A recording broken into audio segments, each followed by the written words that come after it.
Assalamualaikum warahmatullahi wabarakatuh. Sobat MS, jumpa lagi dengan saya di channel MS TV. Kali ini kita akan membahas satu tema yang masih berkaitan lah dengan kondisi pandemi yang saat ini masih belum selesai yang dialami oleh negara kita dan negara-negara di dunia ini. Tema apa itu? Yaitu sejarah herbal di Nusantara. Sobat MS, kita akan bahas dalam 3 aspek.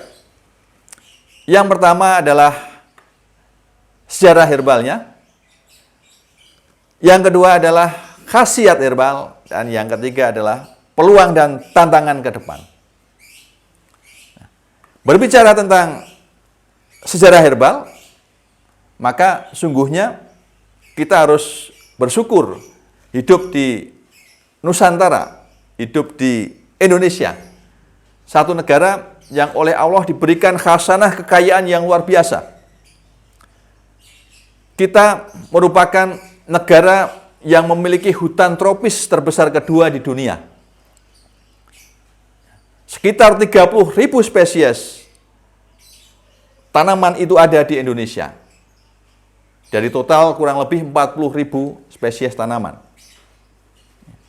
Dan dari 30.000 spesies tanaman itu, sekitar 9.600 diantaranya itu terbukti memiliki khasiat sebagai obat. Dan saat ini sudah dikembangkan lebih dari 400 spesies yang telah dimanfaatkan sebagai obat tradisional. Sobat MS, seperti apa sejarahnya pemanfaatan herbal di Nusantara itu? Baik, kita simak sama-sama. Berbicara tentang sejarah pertumbuhan dan perkembangan serta pemanfaatan herbal di Nusantara, itu sungguhnya sudah berlangsung jauh berabad-abad lamanya.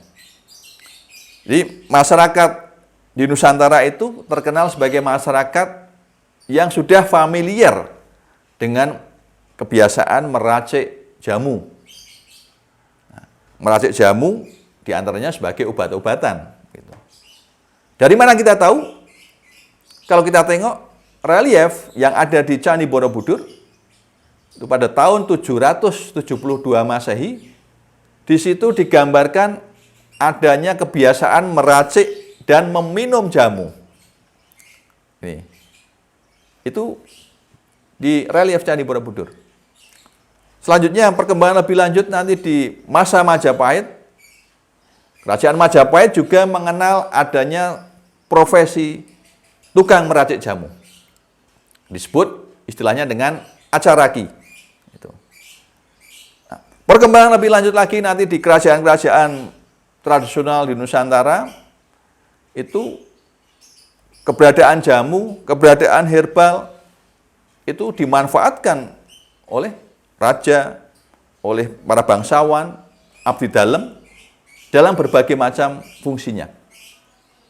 Di antaranya untuk perawatan kecantikan, ini bagi putri-putri keraton, untuk kebugaran biar tampak segar, serta untuk kesehatan. Dari mana kita tahu? Serat Primbon, Jambi Jawa, di abad ke-18 sudah menyebutkan hal tersebut. Dikatakan bahwa daun, kemudian rimpang, akar, kulit kayu dari berbagai macam tumbuhan itu diolah dan dimanfaatkan dalam rangka apa? Dalam rangka mempertahankan kecantikan dan kebugaran para wanita bangsawan. Ini di Jawa. Dan lebih luas kita coba keluar dari area Jawa, misalnya dalam tradisi Melayu juga jamu, herbal juga sudah familiar. Naskah-naskah dalam tradisi Melayu itu menyebutkan tentang resep obat-obatan.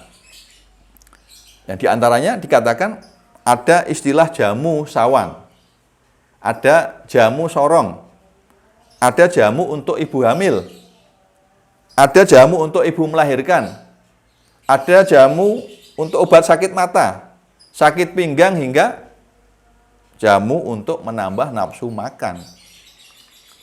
Jadi ini memang secara historis dalam sejarahnya jamu sudah umum dikonsumsi oleh masyarakat di Nusantara. Kenapa? Karena jamu tentu memiliki khasiat, memiliki kegunaan gitu. Apa kegunaannya? Tadi sudah dikatakan untuk obat, untuk kebugaran, untuk merawat kecantikan, begitu. Nah, ini diantaranya kegunaan daripada herbal. Kita akan lihat misalnya khasiat herbal untuk pengobatan, untuk penyembuhan. Ya, jadi herbal bisa dipakai, dikonsumsi untuk menyembuhkan berbagai macam penyakit. Misalnya ya, dari menghilangkan bau badan, luka-luka gatal, memar, yang punya hipertensi, batuk, sampai batuk yang agak parah, batuk berak, batuk berdahak, termasuk juga infeksi perut, tumor, dan sejenisnya. Ini herbal insya Allah bisa berkhasiat untuk itu. Yang sering kita jumpai di kebun, ya, di pekarangan masyarakat saat itu sampai dengan sekarang ini adalah daun tumis kucing. Ya, jadi daun kumis kucing itu berkhasiat dalam rangka untuk melancarkan saluran kemih, ya, mengobati kencing batu, untuk obat rematik, obat asam urat, batuk, diabetes, dan hipertensi. Jadi ada berbagai macam varian jenis obat dengan khasiat yang beragam. Maka sungguhnya Indonesia punya banyak peluang dalam rangka pengembangan industri herbal ini ke depan. Kenapa? Sobat MS sekalian, kita memiliki potensi keunggulan komparatif. Apa itu? Kita punya kekayaan budaya, kearifan lokal, dan keragaman hayati yang itu tidak dimiliki oleh negara-negara yang lain. Jadi, hampir setiap daerah di Indonesia itu punya budaya, kearifan lokal, dan keragaman tanaman yang berbeda-beda dengan khasiat yang berbeda pula. Itu yang pertama. Yang kedua, sekarang ada kecenderungan dari masyarakat modern ini keinginan untuk kembali kepada alam. Jadi back to nature, kembali kepada alam. Kembali kepada tradisi para leluhur. Tradisi baik, kebiasaan-kebiasaan hidup sehat yang sudah dipraktekkan oleh para leluhur. Nah, ini peluang yang mesti harus kita jawab, harus kita manfaatkan. Tentunya apa? Tentunya dengan kita menghadirkan satu produk herbal di zaman baru dengan kualitas yang baik. Kita harus menguasai teknologi, kita juga harus bisa menjamin keamanan dan khasiat serta kualitas daripada herbal itu, sehingga ke depan insya Allah herbal akan terus jaya, lestari, dan menjadi alternatif obat untuk penjagaan kesehatan bagi masyarakat di Nusantara maupun di dunia. Sobat MS, cukup ini ya kajian kita tentang sejarah herbal di Nusantara. Saya doakan kita semua teman-teman tetap sehat dan terus jaga stamina. Jangan lupa berpikir bahagia agar di masa pandemi ini kita tetap terjaga imunitasnya.